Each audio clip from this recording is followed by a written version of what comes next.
Hello friends, gulab jamun செய்கிறதுக்கு gulab jamun mix தான் வேணும்னு இல்லை. சூப்பராக நம்ம வீட்டில் இருக்க ரவையை பயன்படுத்தி சாஃப்டாகவும் ஜூஸியாகவும் குலோப் ஜாமுன் ரெடி பண்ணலாம். அதுக்கு நான் 1 கப் அளவுக்கு ரவை எடுத்திருக்கேன். தேவையான பாலையும் எடுத்திருக்கேன். இப்போது இதை வச்சு சூப்பராக நம்ம ஜாமுன் ரெடி பண்ணலாம். இப்போ இந்த ரவையை நெய்யில் வறுத்து எடுத்துக்கலாம்.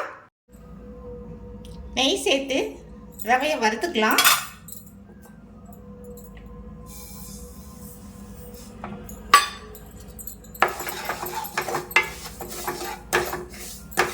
கொஞ்சம் அதோட பச்சை வாசம் போகிற அளவுக்கு வறுத்துக்கலாம்.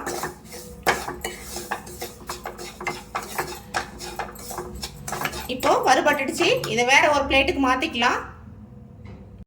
ரவை வறுத்த அதே பேன்லேயே நம்ம எந்த கப்பில் ரவை எடுத்தோமோ அதே கப்பில் 3 கப் அளவுக்கு பால் சேர்த்துக்கலாம்.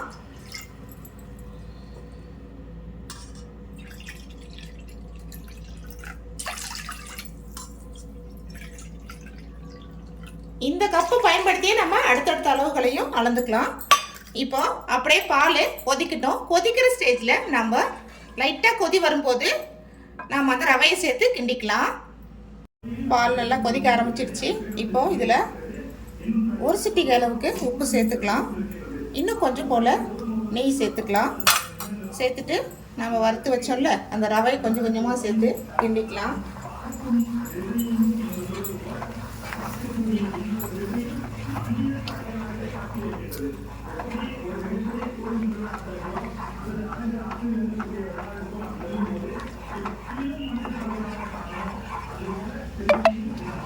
இது அப்படியே வந்து கெட்டியாகட்டும்.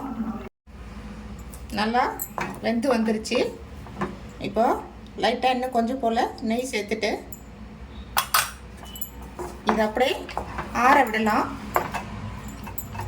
இது ஆறிட்டு இருக்கும் போதே நம்ம சுகர் சிரப் ரெடி பண்ணிக்கலாம். சுகர் சிரப் ரெடி பண்ணுறதுக்கு ஸ்டவ் ஆன் பண்ணி ஒரு அடிகனமான பாத்திரம் வச்சு எந்த கப்பில் நான் ரவை எடுத்துருந்தேனோ அதே கப்பில் 2 கப் அளவுக்கு தண்ணி வச்சுருக்கேன். அதே கப்பில் 2 கப் அளவுக்கு சர்க்கரை சேர்த்துக்கலாம்.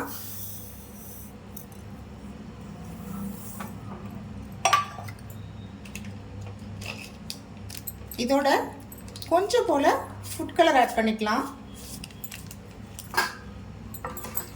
இப்போது இந்த சர்க்கரையை கரைச்சிக்கலாம். பாகுப்பதெல்லாம் தேவையில்லைங்க. கொஞ்சம் சர்க்கரையெல்லாம் கரைஞ்சி அந்த பிசு பிசுன்னு இருக்குல்ல அந்த ஸ்டேஜ் வந்தால் போதும். ஸ்டவ் ஆஃப் பண்ணிக்கலாம். சர்க்கரையெல்லாம் கரைஞ்சி இப்போ லைட்டாக அந்த பிசு பிசுப்பு பதம் வந்துருச்சு. இப்போது இதில் ஒரு 5 போல் ஏலக்காய் நல்லா பொடியாக தட்டி வச்சுருக்கேன். அது சேர்த்துக்கலாம். சேர்த்துட்டு ஸ்டவ் ஆஃப் பண்ணிடுறேன். மாவு ஆறிடுச்சா பார்க்கலாம். பாருங்கள், மாவு நல்லா கை பொறுக்கிற சூட்டுக்கு ஆறிடுச்சு. இப்போது கையில் இது போல் கொஞ்சம் நெய் சேர்த்துக்கிட்டு இந்த மாவை நல்லா பிசைஞ்சிக்கலாம். நல்லா இப்படி பிசைஞ்சிட்டு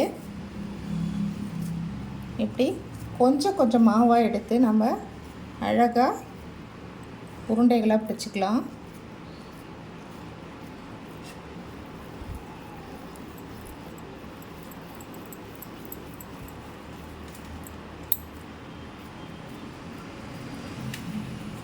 இது போல் எல்லா உருண்டைகளையும் உருட்டிக்கலாம். உருண்டைகளை உருட்டி எடுத்தாச்சு. இப்போது இது பொரிக்கிறதுக்கு ஸ்டவ் ஆன் பண்ணி கடாய் வச்சு அதில் எண்ணெய் ஊற்றி சூடு பண்ணியிருக்கேன். அதில் இந்த உருண்டைகளை சேர்த்துக்கலாம்.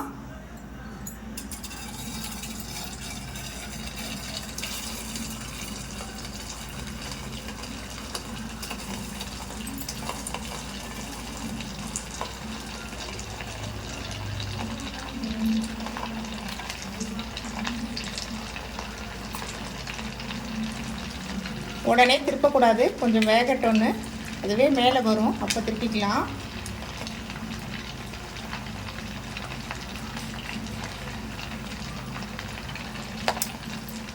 வேகட்டும்.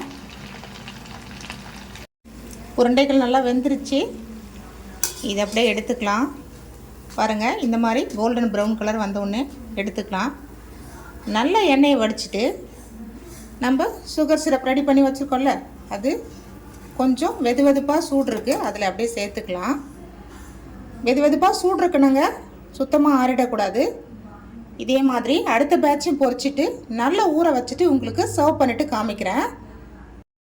பாருங்கள் ஃப்ரெண்ட்ஸ், சூப்பராக சாஃப்டாகவும் ஜூஸியாகவும் நம்ம ரவா ஜாமுன் ரெடி ஆகிடுச்சு. நீங்களும் ஒரு தடவை இந்த மாதிரி ட்ரை பண்ணி பாருங்கள். தீபாவளிக்கு வித்தியாசமாக இந்த ரவா ஜாமுனை ட்ரை பண்ணுங்கள்.